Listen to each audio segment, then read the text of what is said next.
Lantas faqila lirajulin, maka dikatakan kepada laki-laki yang mau meninggal itu, qul la ilaha illallah, katakanlah la ilaha illallah. Tetapi kemudian laki-laki itu kemudian berkata dan menjawab, isrob wasqani, katanya. Kata dia malah justru menjawab, minumlah, tuangkan lagi, minumlah, tuangkan lagi. Wah, ana wong ditalkin kul la ilaha illallah, malah jawab tuangkanlah, minum lagi, tuangkanlah. A'udzu billahi minasy syaithanir rajim. Bismillahirrahmanirrahim. Telah meriwayatkan Ibnu Mubarak dari Sufyan, dari Laits, wa an Mujahid, dari Mujahid. Dari Ibnu Mubarak, dari Sufyan, dari Laits, dari Mujahid. Qala, berkata Mujahid, ma min mayyitin, kata dia, tidak ada orang yang meninggal illa kecuali tu'radu alaihi ahlu majalisihi, kecuali nanti akan dihadiri oleh kawan-kawan teman-teman duduknya. Maksudnya tidak ada orang yang meninggal nanti muncul bayangan dia dihadiri oleh kawan-kawan tempat duduknya, alladzina kana yujalisu, yang nanti kemudian kawan-kawannya itu seakan-akan duduk menyertai dia di sisi orang yang mau meninggal itu. Wa in kana ahlu lahwin, kalau seandainya dia adalah ahli foya-foya, ahli yaitu hura-hura, ahli maksiat, nanti seakan-akan terkesan hadir pula teman-teman kawan-kawannya yang ahli maksiat. Wa in kana ahlu dzikri, kalau seandainya kemudian dia adalah orang ahli ibadah, ahli dzikir, ahli ngaji, ahli kemudian bertauhid kepada Allah, nanti seakan-akan kemudian kawan-kawannya hadir. Karena kebiasaan yang biasa berlaku di dalam hidup nanti akan muncul tatkala manusia mau meninggal. Nek kayak gini ya. Aku ora bisa bayangin nek sampean sing senengane manuk. Bakal lagi ditalkin malah kayak gitu.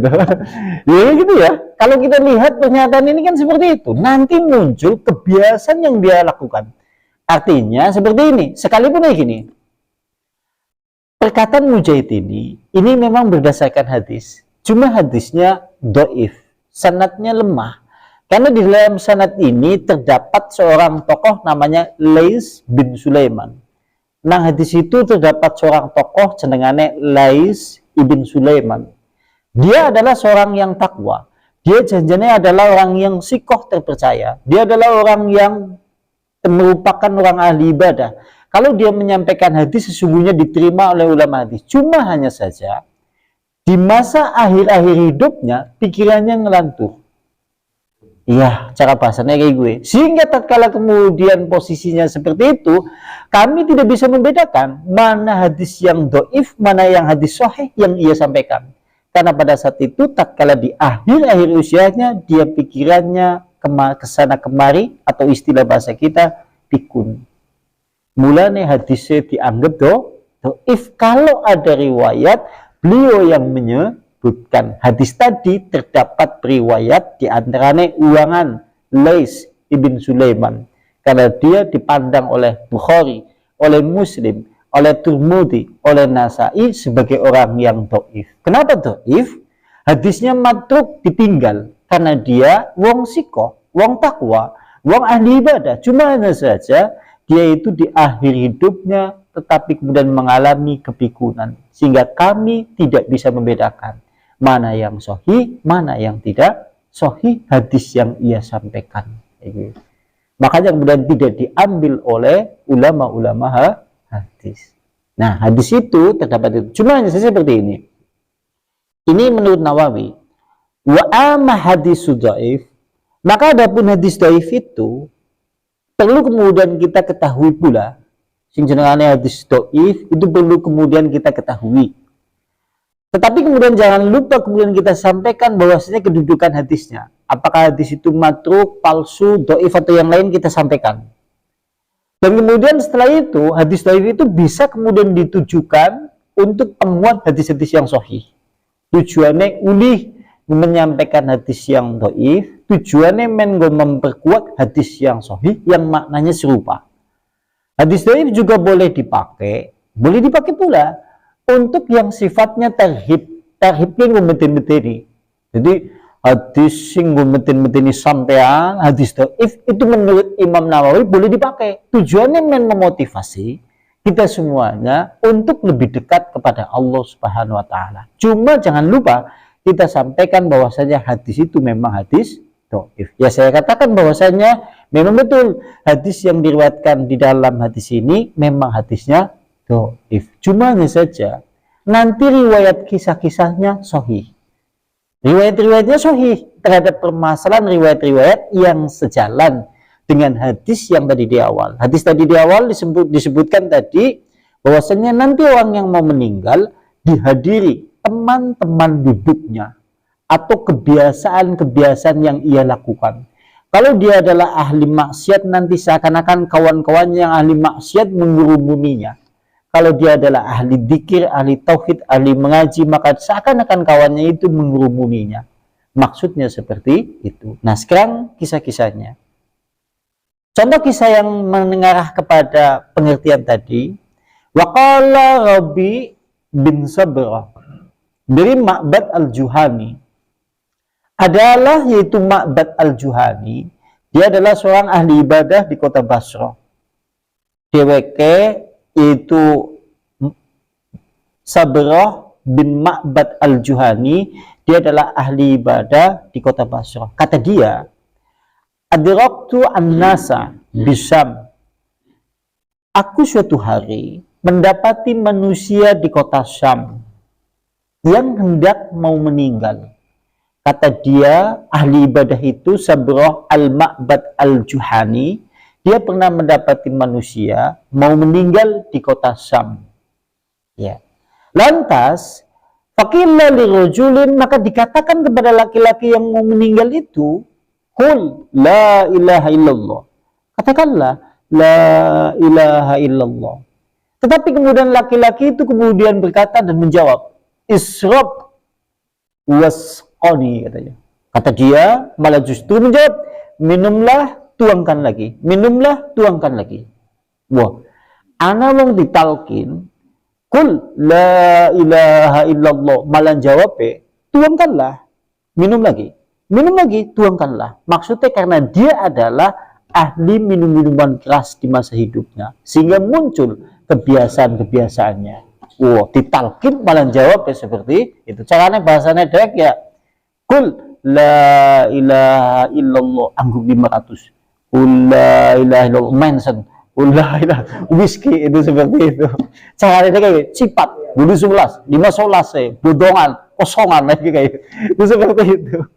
Namun dibilang balik, karena kalau seandainya kemudian kita lihat, coba bayangkan saja, ada seorang manusia, tatkala kemudian ditalkin, qul la ilaha illallah, muncul kebiasaannya, seakan-akan dia itu sedang minum bersama kawan-kawannya, sehingga tatkala kemudian disuruh mengucapkan kalimat itu, malah justru dia mengucapkan minum lagi dan tuangkan lagi, minum lagi, tuangkan lagi, sampai kemudian Ma'bad al-Juhani heran dan kagum. Nanti kemudian Ma'bad al-Juhani kita heran-heran. Lantas kemudian dia bertanya kepada orang-orang, sesungguhnya apa yang terjadi pada laki-laki itu? Kata kemudian orang-orang menjawab, dia adalah orang yang dulunya, semasa sebelum ini, dia adalah orang yang ahli minum-minuman keras di dalam bilangan hari-harinya. Bagi dia minum, siang dia minum, malam dia minum, bahkan sampai hari ini pula, dia belum bertobat kepada Allah Subhanahu wa ta'ala. Masya Allah ya, sampean ngesuk neng ngomongin tukang mabok, omongi bagi gue. Wani sampean. Wow.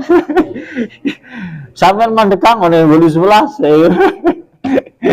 Oke. Jadi ini istilah dalam bahasa ini memang ya karena istilah jamu. Karena kita hari ini gini.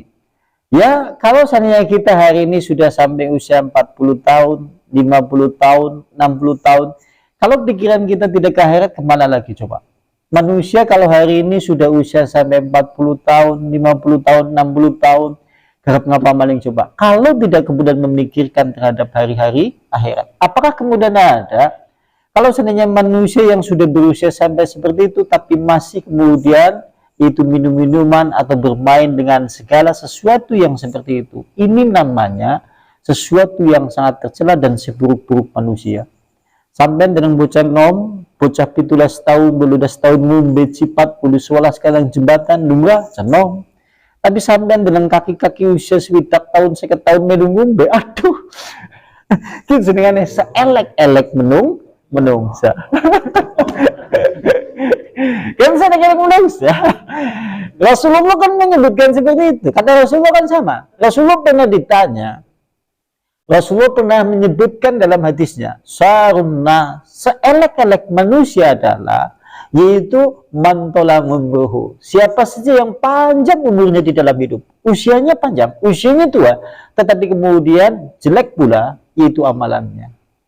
Ya coba bayangkan saja, kalau suatu saat kemudian ahli maksiat itu dilakukan oleh orang-orang yang sudah tua, ini maka menjadi sejelek-jelek manusia.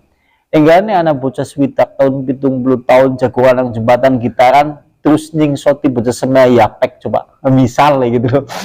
Ini kan seelek-elek manusia. Naudzubillah min dzalik. Ini dipikir-pikir wicara maningan segawis 40 tahun, 50 tahun, 60 tahun, kan tinggal menghitung hari saja terhadap permasalahan yaitu kematian.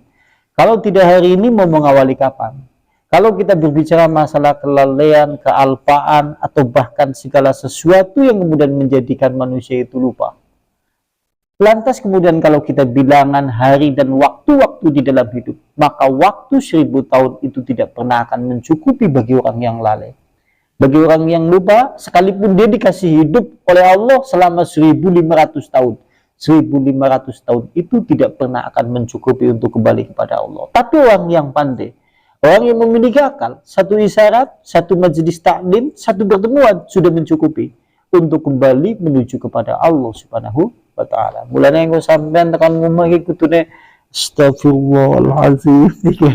Kudune itu seperti itu. Karena hari ini ya kita sudah rata-rata yang ada di sini ya sudah masuk bilangan usia 40 tahun lebih.